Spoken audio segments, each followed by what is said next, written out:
Hi everyone, we're Group 23 and we're going to be presenting on the Riot Games culture. I'm Hora. I'm Jen. I'm Sufeng. I'm Taylor. Victor. I'm Xingyang. The company we're going to study is the Riot Games. The Riot Game is a video game development company and mainly focused on the PC video game supporter. It was founded by Brandon Beck and Mac Murrow in 2006. And it's known for the famous video game. It's the League of Legends. In order to for the aggressive development, they need more funded. So it acquired by Chinese video game called Tencent in 2011. Now they have over 4,500 employees in more than 20 offices worldwide. So the core issue we identified for Riot Games was that of toxic organizational culture, looking at phenomena like bro culture and crunch culture. It first came to light by an investigative report from a gaming website, Kotaku, in 2018. A lot of the allegations were from former and current female employees receiving discriminatory treatment, such as harassment and sexism, during their tenure at the company.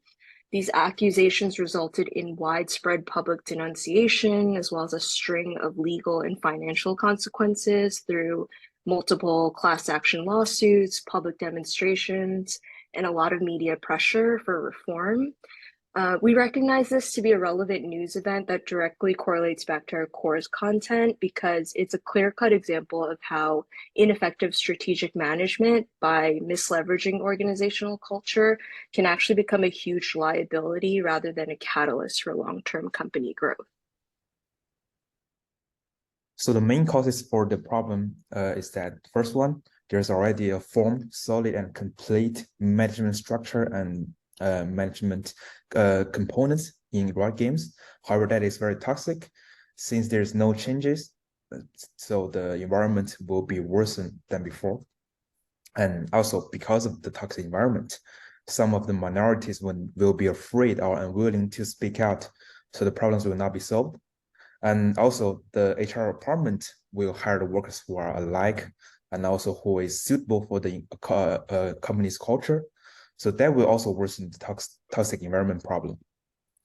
There are various of topics that Riot Games could relate to the subject's course.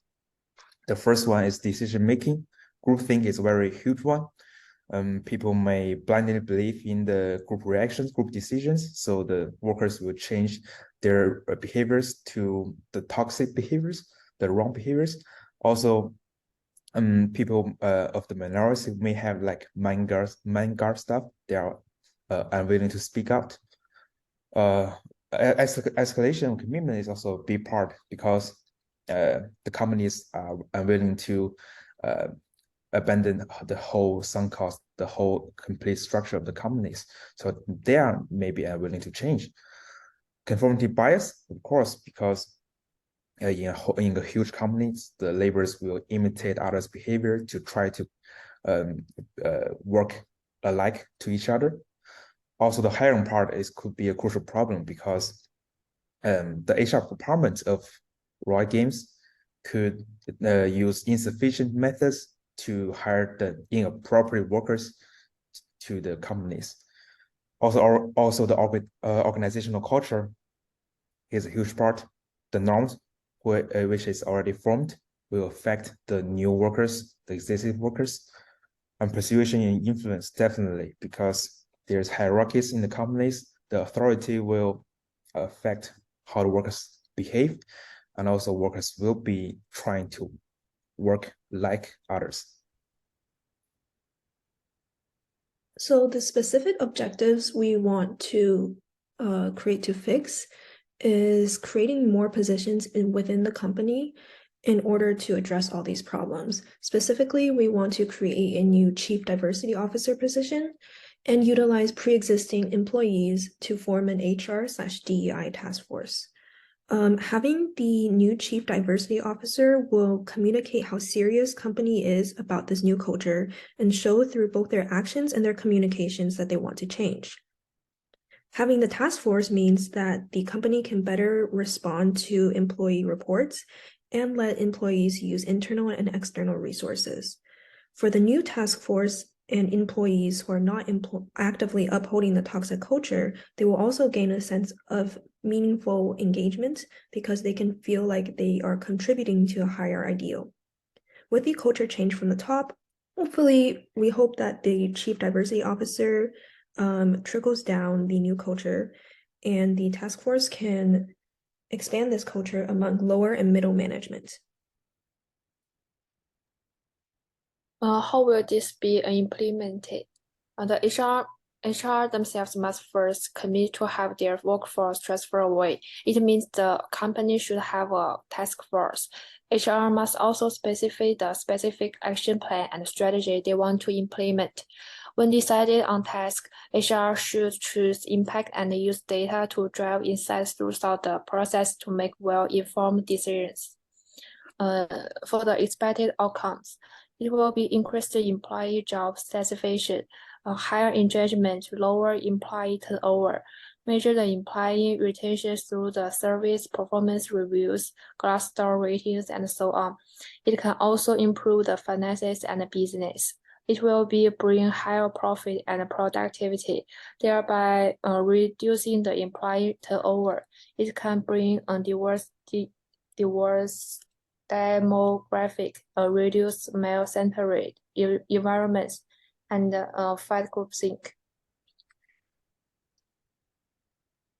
So some of the potential costs and risks of our solution. A chief of diversity officer's average salary in the United States is around $160,000 a year, and this number can change depending on experience and location, making it an expensive position to make room for. This does not account for funding or resources the chief of diversity officer will need to implement programs for the employees. Creating a diversity, equity, and inclusion task force also requires time and money spent training individuals for the position. Some of the risks include an overworked chief of diversity officer and diversity, equity, and inclusion task force. There may be several organizational culture issues that need to be addressed, and the CDO and DEI task force can only take on so much work at a time. Additionally, there may be a lack of diversity within the DEI task force if those hired for the position don't represent different backgrounds and perspectives. The task force can be subject to groupthink and other decision-making biases that may interfere with their work. Employees who are satisfied with the current work culture can also be resistant to attempts to change it, which can lead to low engagement with the CDO and DEI initiatives. And how can we mitigate these costs and risks? We need to ensure that the company and its higher-ups recognize the importance of improving the workplace culture. If the company makes room for a CDO and DI task force but doesn't make an effort to support their work financially and otherwise, not much improvement can be made. Furthermore, if higher-ups and those in management positions don't recognize the importance of these changes, other employees will fall into a similar mindset. They must lead by example for their employees to be open and adaptable to the different workplace culture. Thank you for your time.